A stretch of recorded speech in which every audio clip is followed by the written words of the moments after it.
YouTube. Let me get rid of these glasses.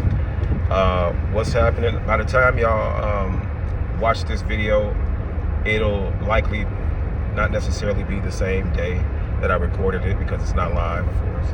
I didn't record this live anywhere, so to speak, on any platform. I'm simply going straight to my phone. And this is going to be my first long YouTube video, I guess past a minute and a half or something like that. And I'm just leaving the gym. I don't know if y'all can see the sweat speckles on my forehead and around my nose or whatnot. And I'm on the E-way, so I gotta pay attention.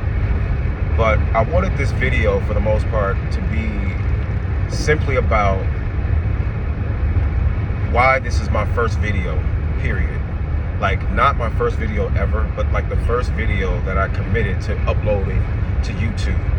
Like the other videos that I have on this page, they're literally videos from other platforms that I finally decided to upload to YouTube. None of these videos were necessarily intended for YouTube, except for this one. So, yeah, why I decided to upload this video, do this video, it's because of a lot of the research that I've been doing lately concerning YouTubers, content creators, getting monetized, how quickly to get monetized, the ups and downs of it, just all of the ins and outs of this whole YouTube game. And I'm gonna call it a game because it's turning out to be something like a game. I want to first start off by saying I'm truly inspired by why is someone calling me? Hopefully the audio is still connected, but that damn call just threw me off. Anyway, I'm inspired is what I was going to say. Truly inspired by a lot of the content creators that I have been coming across who are sharing their stories, their personal stories, of their journey getting to YouTube, getting the 1,000 subscribers and the 4,000 watch hours. It's inspiring because I know it's one of the requirements to get monetized. And I'm not simply here to get monetized. I simply know it's a thing that can happen. I am, as of right now, only at 21 subscribers. And I'm okay with that. My message is still the same. My message will always be the same. 21 subscribers, 21,000 subscribers, 21 million. Yeah, I kind of see that. But yeah, it doesn't make a difference. I'm learning every day that YouTube is about and for learning. It's an educational platform. It's an entertainment platform, and it's also a place where you can come to get inspired. And I simply happen to be one who enjoys all three of those things: being inspired or inspiring others. Two, I love to be entertained or to be entertaining, and I love to educate as well as be educated. So my main focus here is to educate, inspire, and then entertain, in that order, literally in that order. What is it that I'm going to be educating on? All of the things that I could ever educate on. People in my smaller circle and people who've known me, for years in a larger circle, they know, how I do things concerning the way my brain operates or whatever the case may be. People are familiar with my wit, some of the experiences that I've had in life, and I simply wanted to be in a space where I could be of service to more people, and not just the circle in which you came up in and around, the area in which you came up in and around. I wanted to be able to take a message of education, inspiration, and enlightenment, entertainment to the masses. And YouTube, I believe, is that platform. Although, there are other platforms out there, and they all have their requirements. They all have their place. They all, they mean something to someone. I simply plan on focusing on building my YouTube audience for the long haul. Now, I've had this page for some years. I've had this channel for some years, and I've never started on growing this channel until now. Why, you ask? That's probably going to be another video. But in short, it was because something I said in the other videos. I was in a space of not pulling the trigger. I was in a deadened space. Some will call it fear. I don't necessarily believe it was fear, as so much as it was my apprehension on being vulnerable, right? As a man, of course, being vulnerable comes with its woes. It comes with its benefits as well, but it also comes with woes. And the first woe is, for a man to be vulnerable, and especially in an unfamiliar space, is it makes you look weak, right? And so I'm not a weak person. I've been weak before. I've had weaknesses, but I don't want to come off as weak. And so that's what I thought being vulnerable and being authentic online. Now, I would probably naturally edit that out, but no, I'm not going to edit what I just did out because it happened, right? I screwed up saying authentic the first way, so to speak, and I corrected myself. It was things like that, perfectionism and overthinking. It was things like that that got in my way as to why I didn't start the buildup of this YouTube channel sooner, right? That was an internal thing that I acknowledged.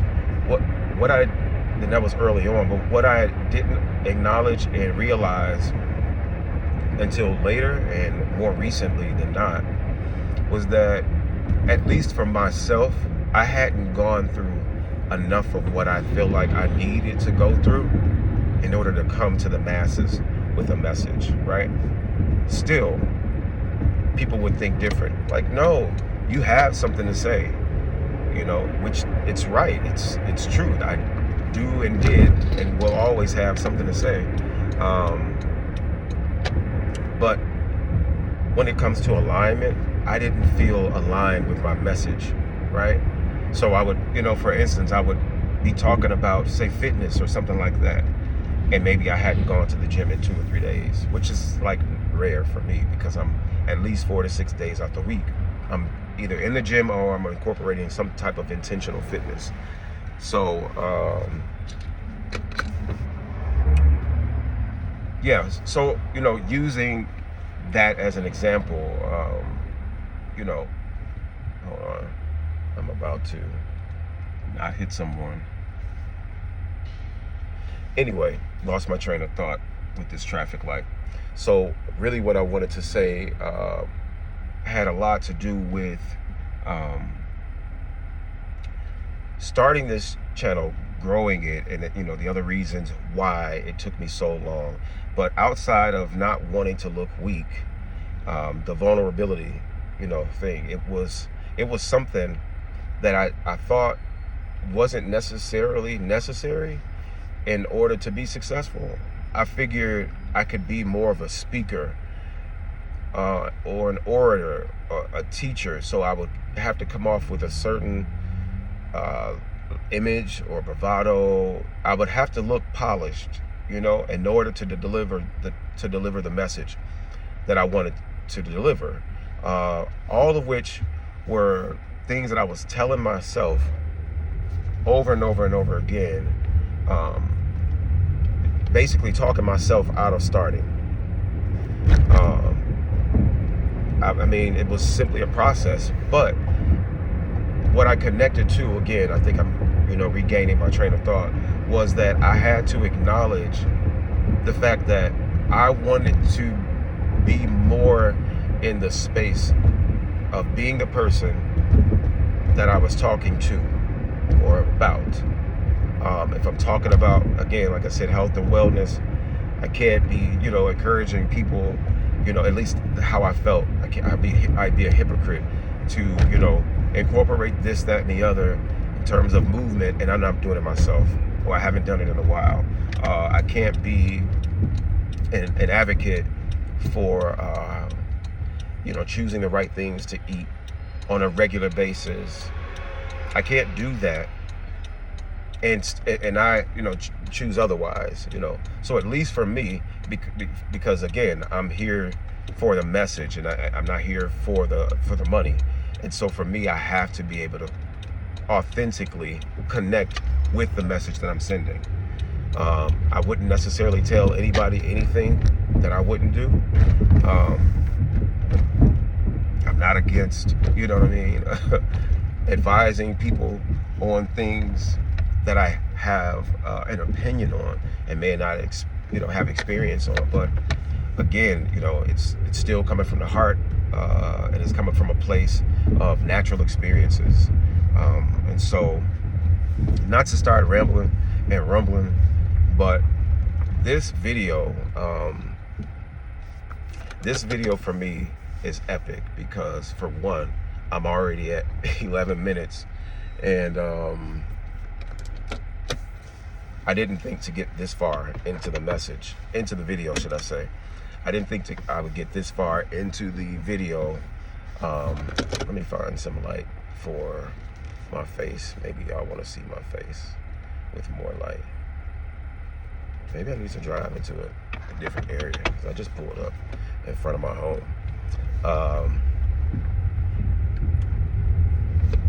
But yeah, so some would say, oh yeah, you were scared to start. Starting is scary. Starting is scary. And it's one of my quotes that I say, it isn't success that I'm after, it's starting and staying consistent. And that is truly one of my biggest hurdles, is getting started and then staying consistent, for a long period of time, or consistent enough period of time to see the results that I want to see. This ain't helping out, is it? Maybe it ain't bad, but let me see. Maybe this will help. Nope. So yeah, but yeah, the fear, so to speak, of being vulnerable was on my head, and I didn't want to fall into that space of not knowing how to be authentic on camera, not knowing how to be vulnerable on camera. I didn't want to fall into that space and then portray that. I simply needed enough time to understand that relaxing into who I am naturally is exactly what I'm supposed to be doing on camera. And so it took me almost 2 weeks to do this video. And today's date is Tuesday, October 8th. And it is roughly, 12:15 or something like that, 12 in the afternoon, something like that, basically, when I started this video.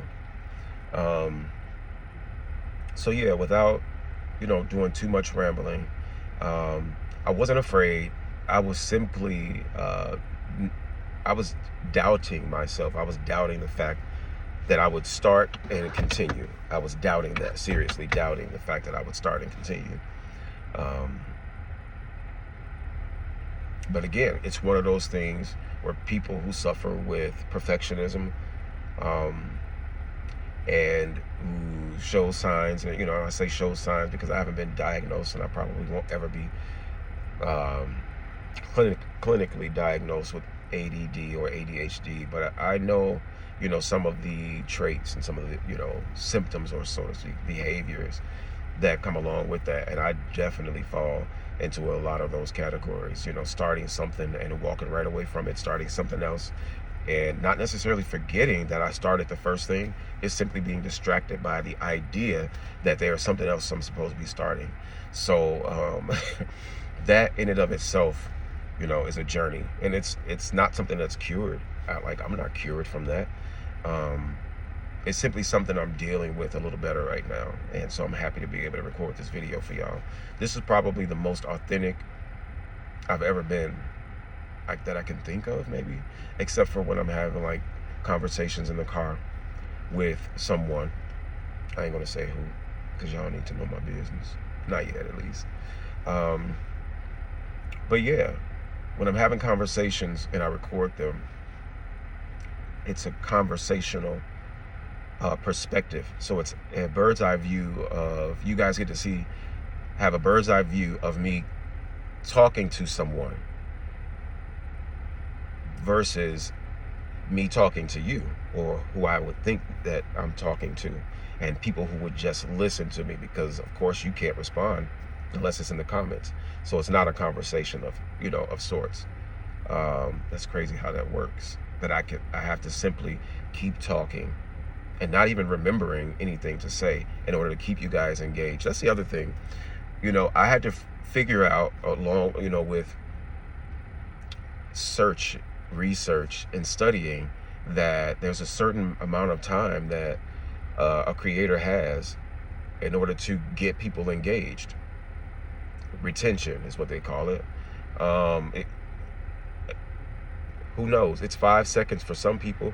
It's 15 seconds for some people. It's a minute for some people. Some people don't give a video enough time based upon what you look like, let alone, whatever the content might be. So I said all that to say, you know what? I'm going to pause this video just so I can move into more light. But let me stop this right now. I'm going to come right back.